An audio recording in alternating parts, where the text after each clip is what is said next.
Bismillah, Assalamualaikum warahmatullahi wabarakatuh. Innal hamdalillahi nahmaduhu wa nasta'inuhu wa nastahdihi wa na'udzu billahi min syururi anfusina wa min sayyiati a'malina. May yahdihillahu fala mudhillalah wa may yudlil fala hadiyalah. Wa asyhadu an la ilaha illallah wahdahu la syarikalah wa asyhadu anna Muhammadan abduhu wa rasuluhu la nabiyya ba'dah. Qala Allah Ta'ala fi kitabihil karim, ya ayyuhalladzina amanu taqullaha haqqa tuqatihi wa la tamutunna illa wa antum muslimun, amma ba'du. Fa inna asdaqal hadithi kitabullah wa khairal hadyi hadyi Muhammadin sallallahu alaihi wa alihi wasallam. Wa syarrul umuri muhdatsatuha fa inna kulla muhdatsatin bid'ah wa kulla bid'atin dhalalah wa kulla dhalalatin finnar. Alhamdulillah, marilah sama-sama senantiasa kita memuji dan bersyukur kepada Allah Subhanahu wa taala. Pada detik ini Allah masih memberikan kita nikmat kehidupan, bisa bernafas, bisa makan, bisa minum, bisa istirahat, punya keluarga yang sehat. Maka itu semua adalah nikmat dari Allah Subhanahu wa taala yang wajib kita syukuri.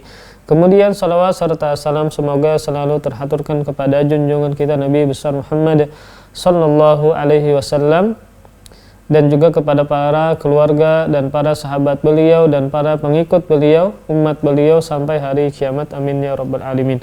Insyaallah di subuh ini, di pagi ini kita akan membahas sebuah tema yang berjudul menghabiskan waktu, menghabiskan masa muda dengan bertakwa kepada Allah Subhanahu wa taala. Karena para ikhwah sekalian, di antara kondisi atau masa ya yang diperhatikan oleh syariat adalah masa muda. Jadi syariat mengkhususkan masa yang paling bagus untuk berjuang, untuk berdakwah, untuk beribadah, untuk menuntut ilmu adalah masa muda. Dan masa muda ini memiliki sesuatu yang spesial di ajaran Islam atau syariat. Di antaranya adalah sebagaimana sabda Rasulullah SAW. Rasul pernah bersabda tentang 7 golongan yang akan mendapatkan naungan di hari kiamat kelak, di padang mahsyar kelak ya. Kenapa naungan ini sangat kita harapkan, sangat kita perlukan? Karena tatkala seseorang ya, atau manusia berada di hari kiamat di padang mahsyar, maka mereka akan mendapatkan kesulitan di atas kesulitan, kesusahan di atas kesusahan. Bagaimana tidak? Ketika di padang mahsyar itu matahari didekatkan dengan manusia dengan jarak 1 mil. Kemudian manusia dalam 3 kondisi: telanjang, yang kedua tanpa alas kaki, yang ketiga tanpa di khitan. Bahkan di antara ulama ya mengatakan bahwa manusia tatkala itu ya mereka tidak memiliki tempat untuk berdiri kecuali hanya tempat mereka berpijak saja. Saking banyaknya orang manusia berkumpul di padang mahsyar. Kemudian tempat berpijaknya tidak mereka miliki, hanya sekedar mereka berdiri saja. Tidak ada ruangan yang bebas. Beda dengan kita di masa sekarang. Contoh kita antri misalnya, antri BBM. Maka kita masih bisa jalan-jalan, masih bisa ke kanan ke kiri. Ya. Maka ini adalah termasuk kesulitan yang berat di hari kiamat, yaitu tatkala semua kita dikumpulkan berdesak-desakan. Kemudian matahari sangat dekat, jarak 1 mil. Nah, pasti kepanasan, ya. Bahkan keringat bercucuran, ya. Keringat bercucuran membanjiri tubuh kita. Nah, sedikit banyaknya banjir yang membanjiri tubuh kita itu tergantung amalan kita, tergantung dosa-dosa kita, bagaimana yang kita perbuat ketika hidup di dunia. Ada yang Rasul sebutkan ya, ada keringatnya sampai mata kaki, ada sampai lutut, ada sampai pusat, bahkan menenggelamkan dia. Nah, karena tadi mataharinya sangat dekat sehingga mengeluarkan keringat yang banyak, dan keluar keringat tersebut sedikit banyaknya tergantung amal kita masing-masing. Nah, tentu pada kondisi ini sangat kita harapkan naungan dari Allah Subhanahu wa taala yang menaungi kita, yang membuat kita tidak kepanasan, yang tidak ada naungan kecuali naungan Allah Subhanahu wa taala. Nah, di antara yang bisa kita lakukan selagi kita masih muda untuk mendapatkan naungan tersebut, kata Rasulullah SAW, wa syabun nasya'a fi ibadatillah, dan seorang pemuda yang tumbuh dalam ketaatan, dalam ibadah kepada Allah Subhanahu wa ta'ala. Jadi masa muda dia gunakan dalam ketaatan, dia gunakan dalam beribadah kepada Allah Subhanahu wa ta'ala. Contoh ini para santri ya. Para santri ketika mereka mondok, mereka biasanya masuk ke jenjang SMP, dan itu masa-masa yang mana mereka akan baligh ya, masa SMP. Ketika mereka menghabiskan waktu SMP menuntut ilmu di pondok, menghafal Al-Qur'an, menghafal hadis, menghafal tauhid, SMA ya, mereka teruskan ke jenjang SMA sama menuntut ilmu, menghafal ini dan itu. Kemudian setelah mereka lulus dari SMA, mereka mencari tempat perguruan tinggi yang khusus mengajarkan tentang agama Islam, kampus-kampus Islam. Kemudian setelah mereka selesai, terkadang mereka nyambung lagi S2 di kampus Islam tersebut. Jadi banyak mereka menghabiskan waktu mereka untuk menuntut ilmu, untuk dalam ketaatan kepada Allah Subhanahu wa ta'ala. Kemudian setelah selesai mereka balik mengajar dalam ketaatan lagi, mengajar, kadang membangun pesantren, mengisi kajian. Mereka habiskan dengan ketaatan, mereka habiskan dalam berdakwah kepada Allah Subhanahu wa ta'ala. Maka ketika mereka ikhlas menuntut ilmu, kemudian mereka dakwahkan, ikhlas yang mereka dakwahkan kepada umat, maka mereka menghabiskan waktu mereka dalam rangka ketaatan berdakwah di jalan Allah Subhanahu wa ta'ala, maka mereka akan mendapatkan naungan di hari kiamat yang tidak ada naungan kecuali naungan tersebut. Karena Rasulullah SAW bersabda tentang yang 7 golongan yang mendapatkan naungan adalah syabun nasya'a fi ibadatillah, seorang pemuda yang tumbuh dalam ketaatan kepada Allah Subhanahu wa ta'ala, dalam ibadah kepada Allah Subhanahu wa ta'ala.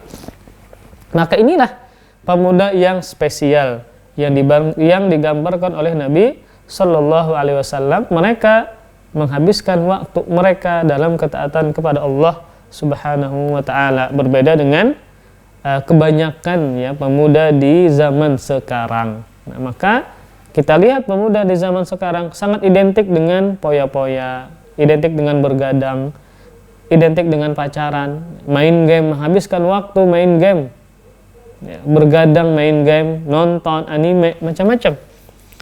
Maka ini harus waspada pemuda seperti ini, ya, karena nanti dia akan diminta pertanggungjawabannya oleh Allah Subhanahu wa ta'ala. Ya, karena menghabiskan masa mudanya dengan kelalaian, bahkan tidak sholat, wal'iyadzubillah. Maka ini pemuda seperti ini tidak diharapkan oleh Rasulullah SAW yang menghabiskan waktunya dalam kelalaian, bahkan kemaksiatan kepada Allah Subhanahu wa ta'ala, yang identik dengan melampiaskan syahwat, pacaran, berzina, ya, dan seterusnya. Ada sebuah hadis ya yang pada sanadnya terdapat sedikit kelemahan. Namun Syekh Syu'aib Al-Na'ud menghasan dighairihkan hadis ini. Hadis yang dikeluarkan oleh Imam Ahmad, Rasulullah sallallahu alaihi wasallam bersabda, "Innallaha la ya'jabu minasyabi laisat lahu sabwah."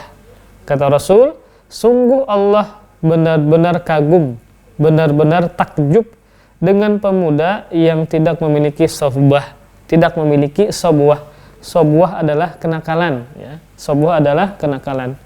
Kan masa pemuda itu identik dengan kenakalan, ya, suka tawuran, suka mencuri apa buah orang, ya.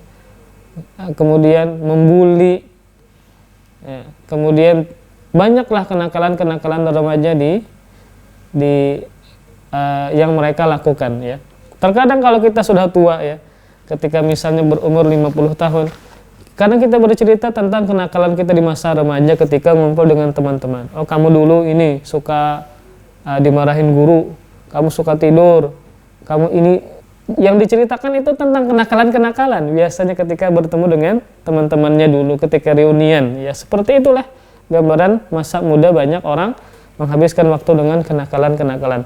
Nah, maka orang yang atau pemuda yang menghabiskan waktunya tidak atau bukan untuk kenakalan, ya, artinya pemuda ini tumbuh dalam ketaatan kepada Allah Subhanahu wa ta'ala, maka Allah kagum dengan si pemuda tadi.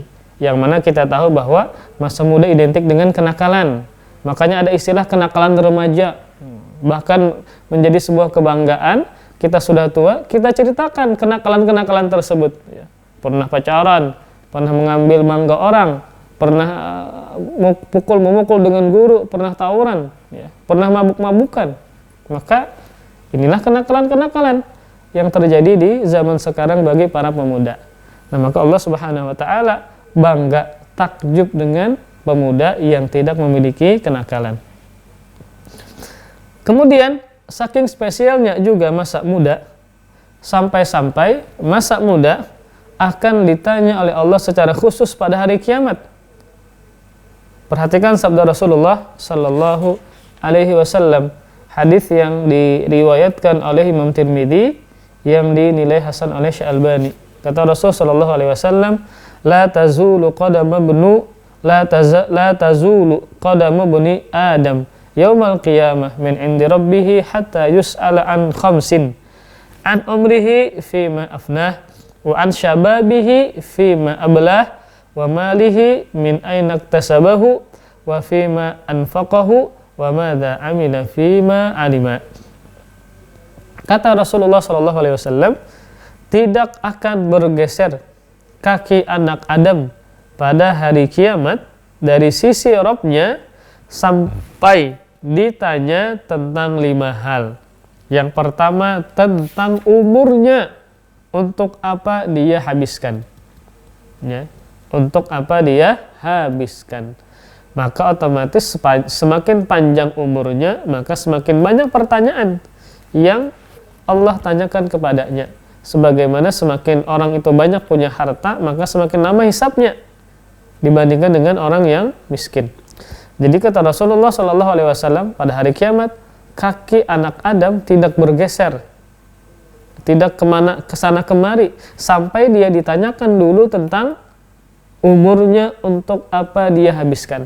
Nah, di sini Rasulullah Shallallahu Alaihi Wasallam menyebutkan umum, tidak menyebutkan secara Rasulullah Shallallahu Alaihi Wasallam menyebutkan umum, bahwa umur kita semuanya akan ditanya oleh Allah Subhanahu wa taala.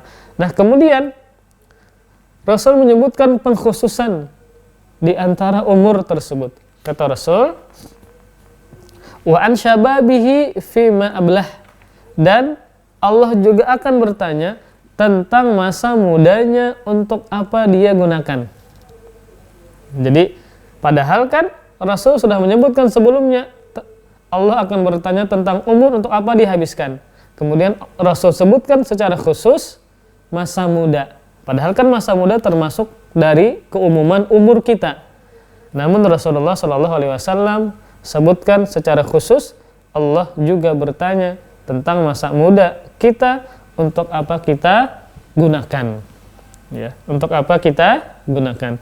Kemudian yang ketiga, Allah juga menanyakan tentang hartanya, dari mana dia peroleh dan kemana diinfakkan. Nah, jadi berkaitan dengan harta ada 2 pertanyaan. Yang pertama adalah dia mendapatkan hartanya dari mana? Ya. Kalau dari cara yang halal dia selamat. Kalau dia mendapatkan dari cara yang haram, ini sudah tidak selamat, sudah bermasalah.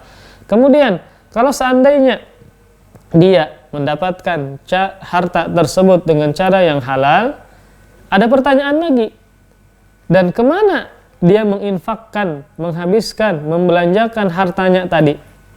Jadi, walaupun dia mendapatkan harta dengan cara yang halal, namun dia gunakan harta tersebut bukan dalam ketaatan, bahkan dalam kemaksiatan. Dia mendapatkan harta dengan cara yang halal, berdagang misalnya, lalu dia gunakan untuk beli bir, untuk berjudi, ya, maka ini diharamkan. Akhirnya ini sudah bermasalah di sini. Jadi tentang harta, maka wajib kita mendapatkan dengan cara yang halal dan digunakan dengan cara yang baik, digunakan untuk kebaikan. Jangan sampai harta kita menjadi wasilah untuk mendapatkan kemurkaan Allah Subhanahu wa taala, karena harta tadi walaupun didapat dengan cara yang halal, namun dia gunakan dalam kemaksiatan kepada Allah Subhanahu wa taala. Ya, bermain judi misalnya, duitnya digunakan untuk pacaran, ya, untuk berzina waliyadzubillah dan seterusnya. Kemudian yang kelima, dan tentang apa yang dia telah lakukan dengan ilmunya.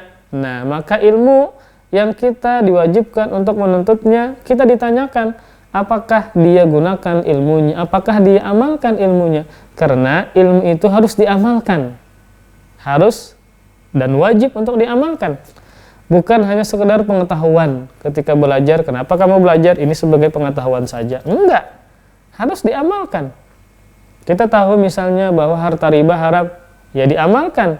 Jangan diambil harta riba, sudah tahu kita hukumnya. Kita tahu pacaran haram, ilmunya ada sudah, ayatnya sudah kita dengar, hadisnya sudah kita dengar. Wajib kita amalkan, menjauhi pacaran. Nah, ini sudah kita ketahui. Maka ilmu yang sudah kita dapat pun akan ditanyakan oleh Allah Subhanahu wa taala apakah dia amalkan ataupun tidak. Nah, jadi ini menunjukkan bahwa di hadis ini menunjukkan bahwa Rasul menyebutkan secara khusus masa muda.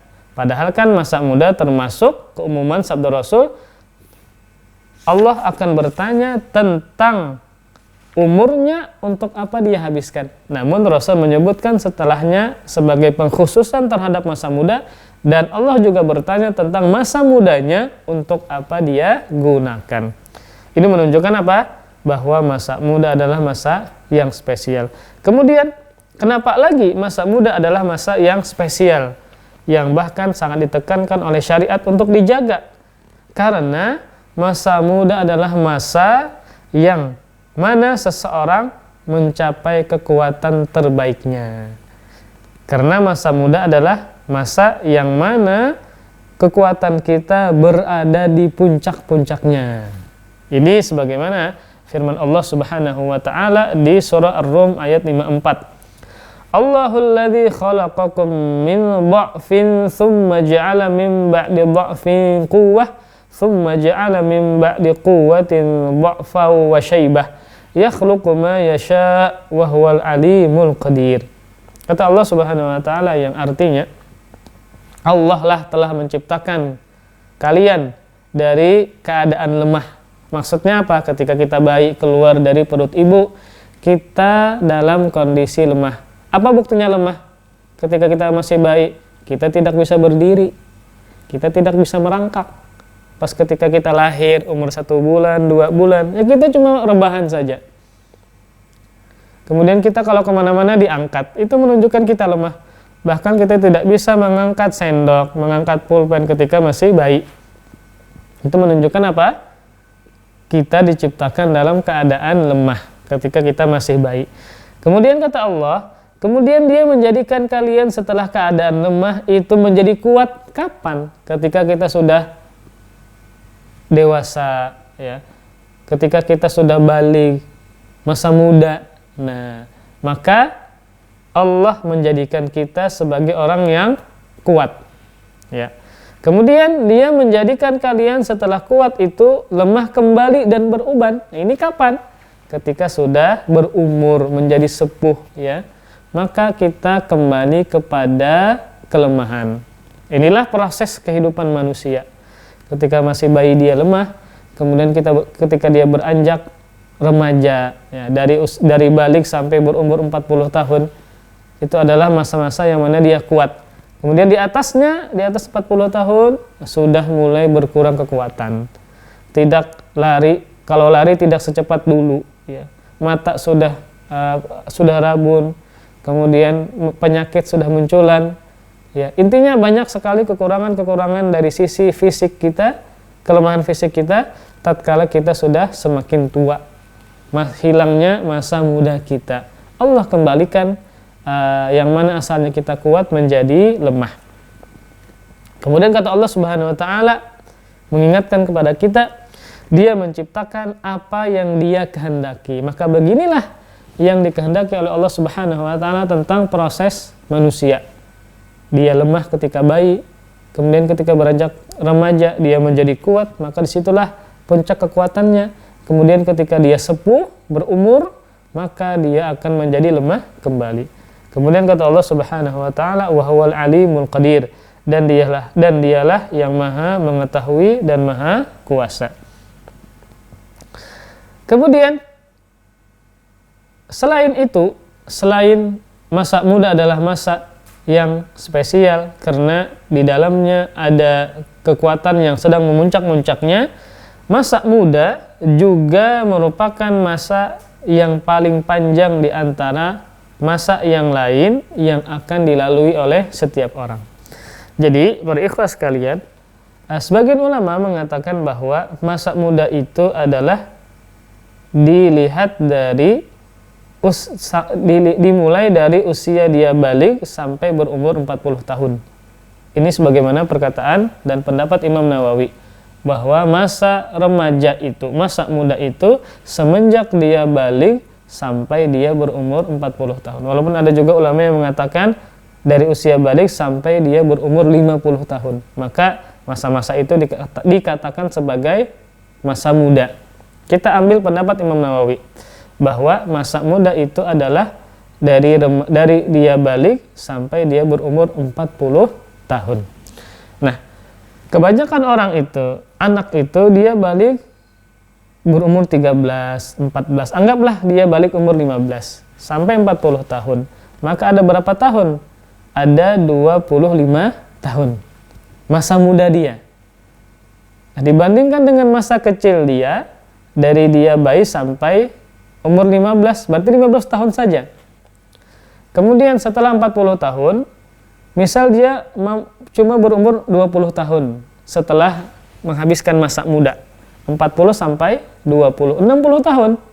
Ya, jadi intinya adalah masa muda adalah masa yang paling panjang di antara masa yang akan dilalui oleh setiap orang. Bahkan tadi ulun sebutkan bahwa ada sebagian ulama yang berpendapat masa muda itu semenjak dia balik sampai berumur 50 tahun. Maka ketika dia berumur 70 tahun, itu kan sudah berarti di atas 50 tahun, maka dikatakan dia tidak muda lagi. Nah, kadang orang itu meninggal umur 70, 75 itu sudah jarang. Nah, ini menunjukkan bahwa usia muda dari balik sampai umur 50 tahun itu lebih banyak dihabiskan dibandingkan masa-masa yang lain. Dibandingkan dia habiskan di masa kecil dan di masa tua renta. Ya. Nah, maka spesialnya masa muda adalah karena dia merupakan masa yang paling panjang di antara masa yang akan dilalui setiap orang. Intinya adalah bahwa masa muda masa yang spesial karena waktunya sangat panjang. Sejak dia balik sampai berumur 40. Ada yang mengatakan sampai dia berumur 50 tahun. Maka seseorang di masa mudanya, ya, maka dia bisa melakukan apa saja yang dia lakukan. Kemudian juga yang harus kita hati-hati, masa muda adalah masa yang bergejolaknya syahwat. Makanya Rasulullah SAW pernah bersabda di hadapan para pemuda-pemuda, di hadapan para sahabat beliau yang masih muda-muda. Apa kata Rasul? Ya ma'syarasy syabab, man istata'a minkumul ba'ah falyatazawwaj fa innahu aghaddu lil basar wa ahsan lil faraj. Wa man lam yastati' fa 'alaihi bis-shaum fa innahu lahu wija' atau kama qala sallallahu alaihi wasallam. Rasul menyarankan kepada para sahabat yang masih muda-muda, kata Rasul, wahai segenap para pemuda, ya ma'syarasy syabab, wahai segenap para pemuda, barang siapa yang memiliki kemampuan harta, kemampuan dia memiliki mahar, kemampuan untuk berjima, maka hendaklah dia menikah. Ini termasuk ibadah yang harus diamalkan oleh setiap pemuda. Dia apa? Dia harus menikah. Kenapa dia menikah? Nah, Rasul sebutkan alasannya itu lebih menjaga pandangan dan lebih menjaga kemaluan. Karena masa muda adalah masa yang identik dengan gejolak syahwat. Betapa banyak para pemuda yang berzina di zaman sekarang, yang pacaran, yang menurut mereka kalau kita pemuda tidak pacaran, kita dikata-katain kuper, kurang pergaulan. Kita dikata-katain sok suci. Macam-macam di zaman sekarang. Atau bahkan kalau kita tidak pacaran, tidak terlihat bersama perempuan, kita bisa dikatakan orang homo. Iya, seperti itu di zaman sekarang. Ini punya kelainan nih, nggak normal nih. Karena nggak kelihatan bersama perempuan, malah kita disangka orang yang menyukai sesama jenis di zaman sekarang. Ya. Nah, maka para ikhwas sekalian, para pemirsa sekalian, ibadah yang harus segera diamalkan oleh para pemuda adalah menikah. Karena dengan menikah, dia bisa melampiaskan syahwatnya dengan cara yang halal. Otomatis dia bisa mendapatkan keturunan selain halal, kemudian enak, kemudian ibadah lagi. Bukankah Rasulullah SAW pernah bersabda, wa fi bud'i ahadikum shadaqah, dan pada kemaluan kalian ada sedekahnya, tatkala dia dilampiaskan dengan cara yang halal, maka menjadi berpahala. Sebagaimana zina itu adalah dosa besar, nah, maka dengan menikah, dengan berjima dengan cara yang halal, itu mendapatkan pahala yang besar, karena mampu melindungi kita dari perzinahan. Kemudian para ikhwah sekalian, kita sebutkan tadi spesialnya masa muda, karena syariat ya menjelaskan dan menekankan untuk kita menjaga umur kita masa muda tadi. Kemudian juga Rasul sebutkan bahwa Allah akan menanyakan di hari kiamat tentang umur. Kemudian Rasul sebutkan secara khusus umur muda kita digunakan untuk apa. Kemudian juga spesialnya masa muda adalah karena masa muda disitulah kekuatan kita memuncak. Ya. Maka harus digunakan dalam rangka ketaatan kepada Allah Subhanahu wa Ta'ala. Maka masa muda kita gunakan untuk menghafal Al-Quran, untuk menghafal hadis. Tidak ada kata terlambat bagi para pemuda untuk senantiasa dekat dengan Al-Quran dan juga hadis-hadis Rasulullah SAW. Dan juga harus kita ketahui bahwa setan atau syaitan ya menjadikan anak-anak muda sebagai target utama mereka dalam menjalankan misi buruk mereka. Sebagaimana yang telah kita ketahui bahwa ketika seseorang berada di masa tuanya, maka sebagaimana yang kita ketahui bahwa seseorang akan berjalan di masa tuanya sebagaimana dia berjalan di masa mudanya. Jadi ketika ada seseorang yang terbiasa dengan suatu perbuatan di masa mudanya, maka di masa tuanya dia akan melakukan yang demikian karena dia membiasakan perbuatan tersebut di masa mudanya. Makanya ketika seseorang itu sudah berumur 40 tahun, kemudian dia tidak bisa menghilangkan kebiasaan buruknya, maka kebiasaan buruknya akan berlanjut di masa tuanya. Nah, ini sangat perlu kita perhatikan para ikhwas sekalian. Apa kebiasaan kita di masa muda, maka akan ke bawah di masa tua kita, akan berlanjut di masa tua kita. Nah, ini kita khawatir.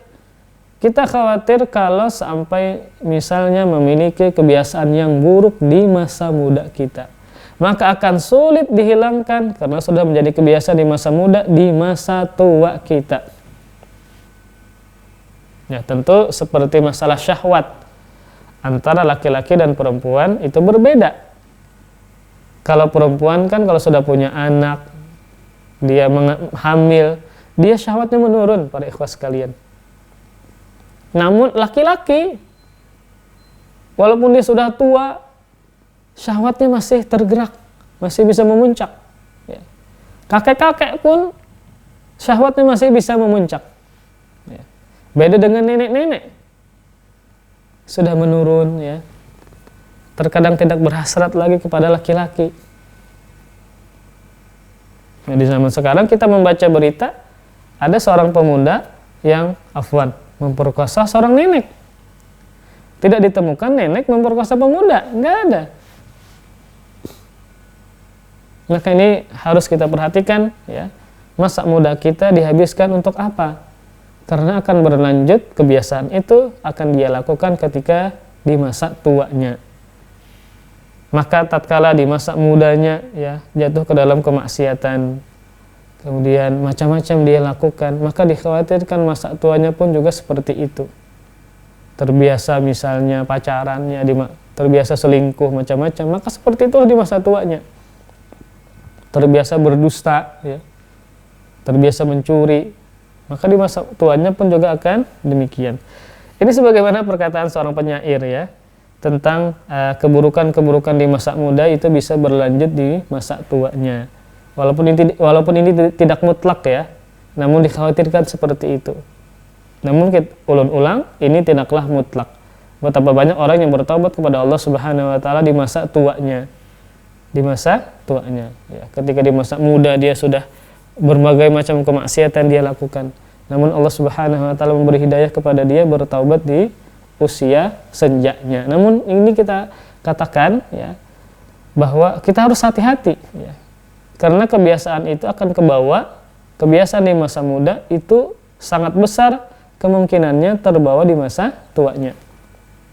Seorang penyair mengatakan, yansha'una syai'ul fityan minna ala ma kana awwadahu abuhu. Sesungguhnya anak muda berkembang sesuai dengan apa yang dibiasakan oleh ayahnya. Jadi kata penyair ini, sesungguhnya anak muda berkembang sesuai dengan apa yang dibiasakan oleh ayahnya. Kalau ayahnya membuat dia menjadi orang yang penakut, maka di masa tuanya pun dia menjadi orang yang penakut. Ketika di masa mudanya orang tuanya membiarkan dia ya, dalam artian tidak ditegur ya, kemudian dia melakukan apapun, maka di masa tuanya pun juga seperti itu, dia akan melakukan apapun yang dia inginkan. Nah, ini menunjukkan bahwa orang tua bisa menciptakan lingkungan yang baik untuknya. Orang tua bisa menjadikan kebiasaan yang baik untuk anak-anaknya. Bagaimana anaknya tumbuh, maka ini termasuk perhatian orang tua. Dan orang tua tentu akan diminta pertanggungjawabannya oleh Allah Subhanahu wa taala. Apakah orang tua bisa menjaga amanah berupa anak-anak tadi ataukah tidak ya. Maka orang tua jangan sampai tidak peduli tentang masalah agama anak-anaknya, tidak menegur dia tidak sholat ya, tidak menegur dia membuka aurat, tidak menegur dia tidak ke masjid. Ini orang tua harus perhatian ya, orang tua harus perhatian terhadap nasib agama anak-anaknya. Jangan sampai cuma perhatian masalah dunia, masalah makanan, pakaian, ya, masalah sekolah dia. Harus perhatikan juga masalah agamanya, bagaimana sholatnya, menutup auratnya, kemudian kawan-kawannya siapa. Ini para orang tua harus perhatikan dengan dengan seksama, dengan baik. Orang tua harus memperhatikan anak kita dengan siapa dia berteman. Maka disinilah kita bisa menilai anak kita ini baikkah burukkah. Kalau dia berteman dengan orang yang suka pacaran, nah anak kita ini bisa pacaran juga. Anak kita berteman dengan para perokok, otomatis anak kita juga bisa menjadi orang yang perokok. Anak kita berteman dengan orang yang tidak sholat, tidak ke masjid, tidak menuntut ilmu agama, anak kita pun juga bisa seperti itu. Ya, karena kan seseorang itu berteman dengan orang karena dia merasa memiliki kecocokan, makanya dia berteman. Kalau temannya tidak sholat, ya ini khawatir anak kita tidak sholat. Kawannya pacaran, anak kita juga bisa pacaran. Kawannya suka tawuran, anak kita pun juga bisa suka tawuran.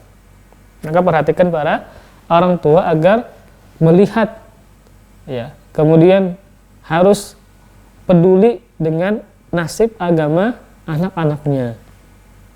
Harus diperhatikan betul-betul, kita tegur, kita nasihati, ya.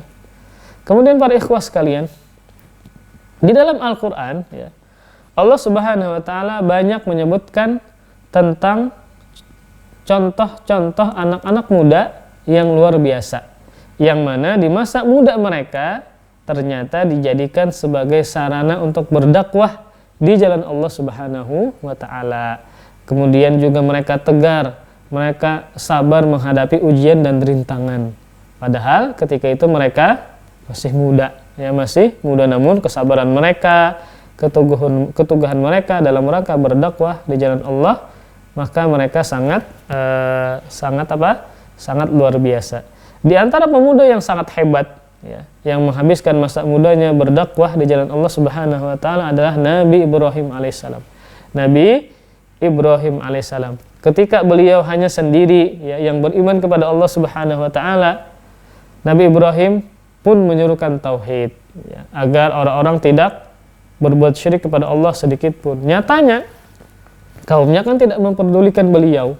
Bahkan ayah beliau sendiri yang bernama Azar sebagai tukang pahatnya yang membuat berhalanya.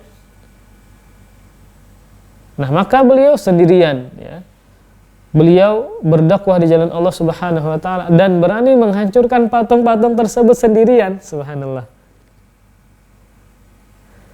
Diceritakan ya, ketika penduduk negeri pergi melakukan perayaan di luar kota, ya, maka negeri tersebut kan kosong. Karena semuanya pergi ke luar kota untuk merayakan suatu perayaan. Nah, Nabi Ibrahim tidak ikut. Nabi Ibrahim tidak ikut. Apa yang beliau lakukan? Beliau menghancurkan berhala-berhala tadi sendirian, ya. Maka Allah Subhanahu wa taala berfirman tentang perkataan kaum Nabi Ibrahim, ya, ketika mereka kembali dari perayaan tersebut, qalu man fa'ala hadza bi alihatina innahu laminadz zalimin. Surah Al-Anbiya ayat 59. Mereka mengatakan, siapakah yang melakukan perbuatan ini terhadap Tuhan-Tuhan kami? Sesungguhnya dia termasuk orang-orang yang zalim. Kemudian mereka mengatakan, qalu sami'na fatay yadhkuruhum yuqalu lahu Ibrahim. Sebagian mereka mengatakan, kami dengar ada seorang pemuda. Nah, kata mereka, kami dengar ada seorang pemuda yang menghina, yang mencela berhala-berhala ini yang bernama Ibrahim. Jadi sebelum terjadinya penghancuran berhala ini, ada diskusi antara Nabi Ibrahim dengan sebagian kaumnya, yaitu Nabi Ibrahim ingin mendakwahi mereka bahwa patung ini tidak memberikan manfaat, tidak memberikan mudarat, kenapa kalian sembah? Nah, otomatis kan mereka beranggapan bahwa Nabi Ibrahim mencela patung mereka, berhala mereka, karena tidak memberikan manfaat sama sekali. Bagi mereka itu adalah sebuah penghinaan kepada Tuhan-Tuhan mereka.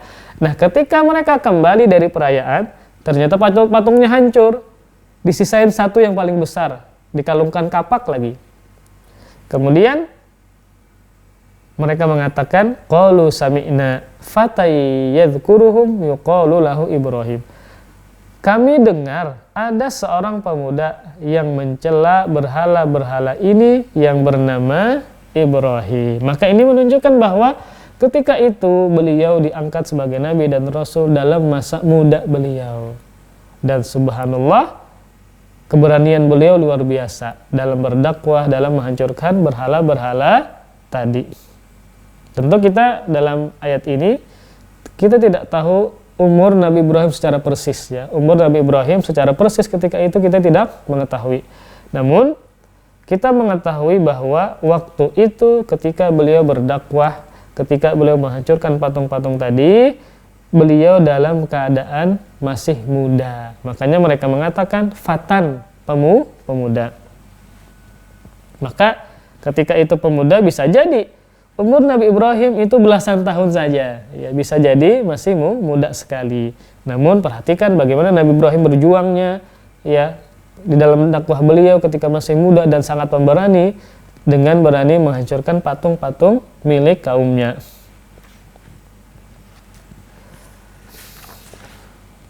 Kemudian di antara kisah pemuda yang spesial, ya, yang Allah sebutkan di dalam Al-Quran adalah Nabi Yusuf alaihissalam. Nabi Yusuf adalah seorang pemuda yang tumbuh, ya, dengan sangat rupawan, ya, sangat rupawan.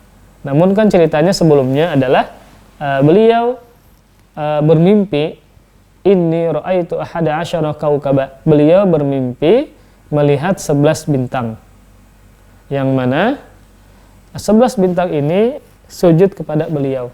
Maka ini menunjukkan bahwasanya akan ada sebuah peristiwa yang besar yang menunjukkan kemuliaan beliau. Kemudian singkat cerita, Nabi Yakub, ayah Nabi Yusuf, ini sangat menyayangi Nabi Yusuf alaihissalam, sehingga dilihat oleh saudara-saudara Nabi Yusuf. Kemudian mereka menjadi iri dan dengki kepada Nabi Yusuf. Singkat cerita, akhirnya mereka singkirkan Nabi Yusuf. Mereka pisahkan dengan ayahnya ketika beliau masih kecil. kemudian dibuang ke dalam sumur, kemudian ketika ada kafilah yang lewat untuk mengambil air, ternyata mereka mendapatkan seorang anak. Akhirnya Yusuf dibawa. Ketika Nabi Yusuf dibawa, maka mereka jual. Yang membeli adalah siapa? Seorang saudagar kaya. Seorang saudagar kaya yang mulia, yang ternyata dia punya istri yang sangat cantik. Akhirnya Nabi Yusuf diangkat anak oleh mereka dan tinggal bersama dengan mereka. Tinggal di istana, ya. Kemudian rumah yang besar, yang mewah, makanan yang enak-enak. Kemudian beliau tumbuh menjadi seorang remaja dengan remaja yang sangat tampan, yang sangat rupawan. Saking tampannya, rupawannya, istri dari si saudagar kaya tadi tertarik kepada Nabi Yusuf alaihissalam. Kemudian apa? Akhirnya si istri ini tidak tahan lagi, karena kan rumah kosong, sering ditinggal oleh suaminya, ya. Yang beliau, suaminya adalah seorang pejabat, ya, seorang yang kaya, memiliki kedudukan yang tinggi. Nah, beliau yang saat itu masih muda digoda oleh istri dari si menteri tadi, ya. Bahkan dengan tipu muslihatnya, dia yang merayu duluan, kemudian pintu-pintu kamar dia tutup, subhanallah. Kemudian istri ini dia cantik, ya, dia memiliki kedudukan, dia pintar, makanya dia memberikan tipu muslihat agar berzina dengan Nabi Yusuf alaihissalam. Nah, namun bagaimana reaksi Nabi Yusuf alaihissalam? Beliau berusaha untuk lari, ya, berusaha untuk lari, menghindar, sekalipun pintu-pintu sudah ditutup, namun harus ada usaha lari. Nah, ini kalau kita bagaimana, ya? Makanya ujian yang beliau hadapi kan banyak, seperti ujian yang diberikan, yang ditimpakan oleh saudara-saudaranya itu banyak. Beliau dipisahkan dari orang tua beliau, ya, dibuang ke sumur, dijadikan budak. Itu adalah ujian yang ditimpakan oleh saudara-saudara beliau. Nah, ujian tersebut itu masih lebih ringan dibandingkan dengan ujian yang dilakukan oleh perempuan ini. Kenapa demikian?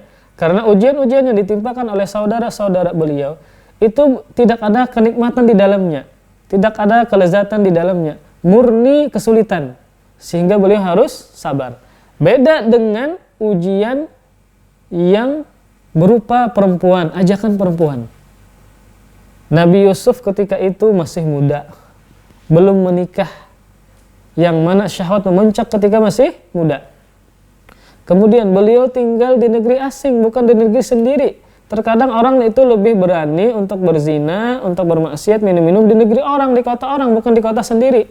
Karena kalau di kota sendiri ketahuan dia akan malu. Kalau di negeri orang nggak ada yang tahu, ya, orang-orang nggak akan tahu. Maka lebih mudah untuk bermaksiat kepada Allah Subhanahu Wa Taala. Nah, Nabi Yusuf bukan di negeri sendiri, di negeri orang. Kemudian tinggal di rumah seorang perempuan. Kemudian sepi, tidak ada suaminya. Kemudian yang menyuruh, mengajak dia berzina adalah seorang perempuan cantik. Kemudian memiliki kedudukan tinggi, cerdas. Kemudian dia yang mengajak duluan, ya. Itulah ujian-ujian yang paling berat yang dihadapi oleh Nabi Yusuf berkaitan dengan perempuan. Karena beliau masih muda, belum menikah, syahwat memuncak, ya, ketika masih muda. Zina ada kelezatan, ya, sehingga terasa berat sekali untuk Nabi Yusuf alaihissalam. Ujian ini paling berat dibandingkan dengan ujian-ujian yang ditimpakan oleh saudara-saudaranya. Namun karena ketakwaan dan keimanan Nabi Yusuf alaihissalam, beliau lari. Padahal kan sudah dikunci, ya. Kalau kita kan mungkin pasrah aja sudah. Nggak ada kata pasrah. Kita masih berusaha untuk lari. Ya, walaupun kita dikunci, kita harus lari. Tidak boleh pasrah, nggak boleh. Maka Nabi Yusuf lari, ya, untuk menghindari perbuatan zina tersebut, ya. Ini adalah usaha. Maka ini sangat sulit, ya, dibandingkan di zaman sekarang. Zaman sekarang kalau kita seperti itu, kita dikurung, mungkin kita akan tergoda, para ikhwas sekalian. Karena kita merasa tidak ada yang tahu, kita di kota orang, bukan kota sendiri. Yang mengajak ini yang mengajak untuk berzina kan tuannya. Nah, tuannya kan harus dipatuhi perintahnya. Namun beliau malah menolak. Nah, ini adalah ujian yang paling besar yang juga terjadi kepada seorang nabi, Nabi Yusuf alaihissalam, berkaitan dengan perempuan.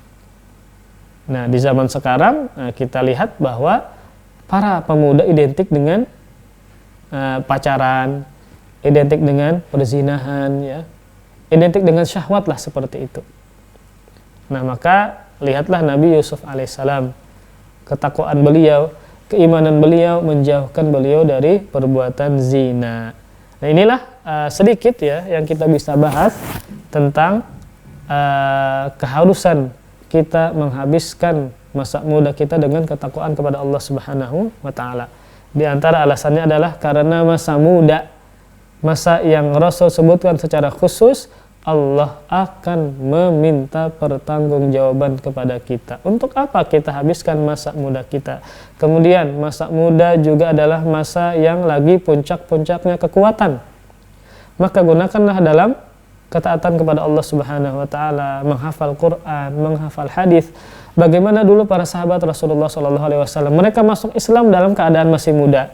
Sahabat Abu Bakar As-Siddiq, Utsman bin Affan, kemudian ada yang masih kecil, Ali bin Abi Thalib, ya, yang mana para sahabat ini berjuang dengan Rasulullah SAW. Akhirnya tersebarlah Islam sampai dengan kita. Itu kebanyakan para sahabat ketika itu masih muda, mereka berjuang bersama Rasulullah SAW. Bagaimana para sahabat muda menghafal hadis? Ada sahabat Abdullah bin Abbas, Abdullah bin Umar, Abdullah bin Zubair. Banyak sekali sahabat Nabi SAW yang masih muda, termasuk Aisyah, yang mana akhirnya mereka adalah sahabat-sahabat yang paling banyak riwayat hadisnya. Masa muda mereka digunakan untuk menjaga hadis, menjaga syariat Rasulullah SAW. Maka mudah-mudahan Allah Subhanahu wa taala kita senantiasa berdoa agar kita bisa menggunakan masa muda kita dalam ketaatan kepada Allah Subhanahu wa taala. Amin ya rabbal alamin. Kita tutup dengan kafaratul majlis. Subhanakallahumma bihamdik, asyhadu an la ilaha illa anta, astaghfiruka wa atubu ilaik. Wassalamualaikum warahmatullahi wabarakatuh. Terima kasih. Jazakumullah khairan wa barakallahu fikum. Video ini dibuat atas partisipasi dari donasi Anda. Semoga menjadi amal jariah bagi Anda semuanya.